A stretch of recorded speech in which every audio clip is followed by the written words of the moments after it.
അപ്പോൾ നമ്മുടെ ലക്ഷ്മി ഇങ്ങനെ ഓടി നടന്ന് മാപ്പും കാര്യങ്ങളും ചോദിച്ച് നടക്കൊണ്ട് പോയത് നമ്മുടെ സിംഹത്തിൻ്റെ കൂട്ടിൻ്റെ അകത്താണ് പോയത്.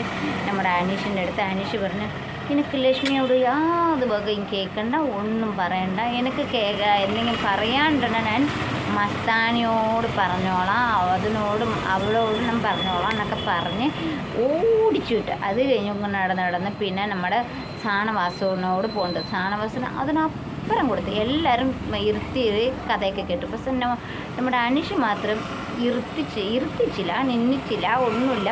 പോട്ടെ സ്ഥലം വിട്, കാളിയാക്കെന്ന് പറഞ്ഞ് ഓടിച്ചു വിട്ടു. പുള്ളിക്കാരി അത് കണ്ടൻ്റ് ആക്കണമായിരുന്നു, ആക്കി.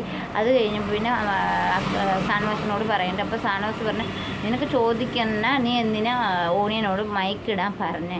മൈക്ക് ഇടേണ്ട കാര്യമൊന്നുമല്ലല്ലോ, നേരിട്ട് ചോദിച്ചാൽ പോരെ, നിനക്ക് ഇതൊരു അപ്പോൾ ഒരു കണ്ടൻ്റ് ആക്കണം.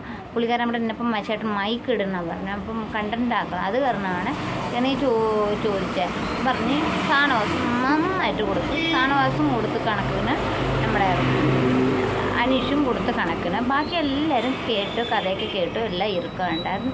കൊടുക്കാനുള്ളതൊക്കെ ലാലേട്ടൻ എന്നെ കൊടുക്കും. ഇനി എന്താണെന്ന് അറിയാൻ പാടില്ല, നന്നായിട്ട് കൊടുക്കും.